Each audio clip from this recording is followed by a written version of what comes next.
Corona हमारे देश से अभी खत्म नहीं हुआ है। हाँ, हालांकि ये जरूर हुआ कि कोरोना को लेकर हम लापरवाह हो गए हैं, लेकिन हमें ये लापरवाही नहीं बरतनी है। ये भी सच्चाई है कि कोरोना अब नुकसान नहीं पहुंचा रहा, हमें हॉस्पिटल में एडमिट होने की जरूरत नहीं है। बीते 24 घंटों में 17,135 नए मामले आए हैं, जो कि बीते 24 घंटों के मुकाबले बढ़ गए हैं।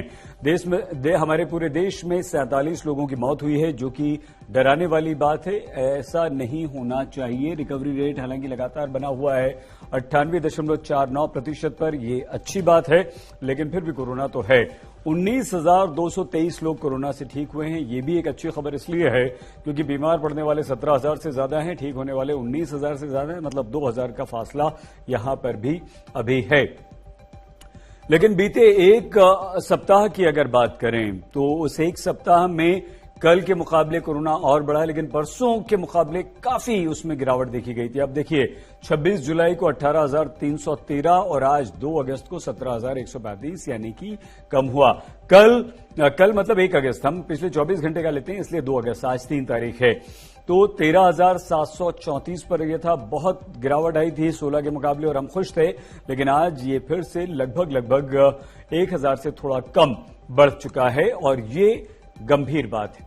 13, 14, 15, 16, 17, 4,000 के लगभग अगर कोरोना केसेस बढ़े हैं तो ये एक गंभीर और डराने वाली बात है। अब वो राज्य जो टॉप पर बने हुए थे लगातार, महाराष्ट्र कल सबसे आगे हो गया था अचानक से। आज भी महाराष्ट्र आगे है 1886, 1776 कर्नाटक, दिल्ली में 1506। दिल्ली देखिए, दिल्ली में बढ़े हैं केसेस। तमिलनाडु 1302, केरल 1057। दिल्ली अचानक से दिल्ली में केसेस बढ़ गए। कल 1000 से नीचे थे और आज 1506 पर पहुंच गए हैं। तो ये जो कम ज्यादा हो रहा है, इसका क्या कारण है, जानने के लिए सीधे अमित भारद्वाज हमारे संवाददाता के पास आपको लिए चलते हैं।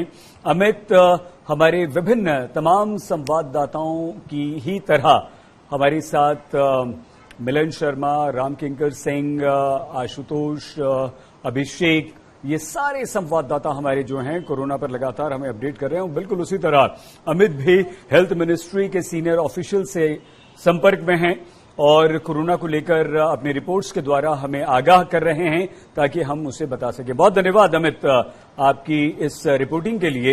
ये अमित, जो लगातार हम थोड़ी गिरावट देखते हैं, फिर से अचानक से बढ़ जाता है। 1 तारीख को जो 13,000 के लगभग आए थे, खुशी हुई कि बहुत कम हो गया है, लेकिन आज फिर अचानक से 17,000। ये हमें क्यों देखने को मिल रहा है? जी सही, देखिए ये जो आंकड़े हैं ये असल में एक रिफ्लेक्शन है कि टेस्टिंग कितनी हो रही है। अब आप दिल्ली की बात अगर करेंगे तो दिल्ली में जब 1500 केसेस आ रहे हैं उसके एक दिन पहले आपने कहा 1000 से कम केसेस थे।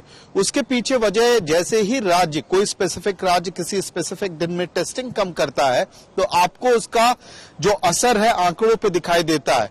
अब कल दिल्ली में फॉर इंस्टेंस 1500 केसेस आए हैं, पॉजिटिविटी रेट 10% के आसपास है। कल टेस्टिंग ज्यादा हुई थी और इसी वजह से आपको जो आंकड़े दिखाई दे रहे हैं उसमें इजाफा दिखाई देता है। जिस दिन टेस्टिंग कम कर दी जाती है तो जो पॉजिटिव केसेस हैं, एक दिन के अंदर पॉजिटिव केसेस हैं, वो कहीं ना कहीं कम होते हैं। और यही तस्वीर आपको ओवरऑल देश भर में दिखाई देगा। कुछ राज्यों में स्पेसिफिक कारणों की वजह से स्पेसिफिक दिनों में कम टेस्टिंग होती है और उसकी वजह से उनके यहाँ पे पॉजिटिविटी रेट या नए केसेस का मामला उस दिन कम होता है और वो ओवरऑल नेशनल पर्सपेक्टिव में रिफ्लेक्ट करता है। आप देखिए कि कल देश में 13,700 के लगभग केसेस आए थे और आज 17,000 से ज्यादा केसेस आए, यानी कि एक दिन में 4,000 का उछाल। तो जब आप इसको माइक्रो लेवल पे देखेंगे, छोटे लेवल पे जाके देखेंगे स्टेट वाइज, तो आपको दिखाई देगा कि कुछ राज्यों में टेस्टिंग ज्यादा हुई और उसका रिफ्लेक्शन आपको आंकड़ों में दिखाई दे रहा है। लेकिन अगर हम डेथ्स की बात करें सही, तो वहां थोड़ी तस्वीर अलग है। दिल्ली में देखिए लगातार डेथ्स हो रहे हैं। पिछले 1 महीने से ऐसा शायद ही कोई हफ्ता जाता है जिसमें डेथ्स नहीं हो रहे हो। हर दिन किसी दिन 1 डेथ, किसी दिन 2 डेथ, किसी दिन 3 डेथ, इस तरह से आंकड़े लगातार रिपोर्ट हो रहे हैं। और 47 जो आंकड़ा आपने शुरुआत में बताया था हमको कि 47 लोगों की डेथ हुई है जी हाँ, जी हाँ। देश भर में, तो इसमें केरल जैसे राज्य भी हैं जहां पे डेटा रिकंसिलेशन का काम चल रहा है। अभी शनिवार को भी वहां पे डेटा को रिकंसाइल करके हेल्थ मिनिस्ट्री को इन्फॉर्म किया गया, आईसीएमआर को इन्फॉर्म किया गया, और उसके बाद जो उनके यहाँ के आंकड़े हैं उसमें अचानक से आपको उछाल दिखता है। आज भी जो हम आंकड़े देख रहे हैं उसमें 12 डेथ्स रिकंसाइल हुए हैं, केरल के यहां से आईसीएमआर को रिपोर्ट किया गया, उसकी वजह से उछाल आपको दिखाई देता है। तो कहीं ना कहीं ये आंकड़ों का खेल है, टेस्टिंग का खेल है, और स्टेट्स कब नंबर्स रिपोर्ट कर रही है आईसीएमआर को, उससे भी निर्भर करता है कि यूनियन हेल्थ मिनिस्ट्री का जो नेशनल पर्सपेक्टिव वाला डेटा है उसमें किस तरह के आंकड़े दिखाई देते हैं।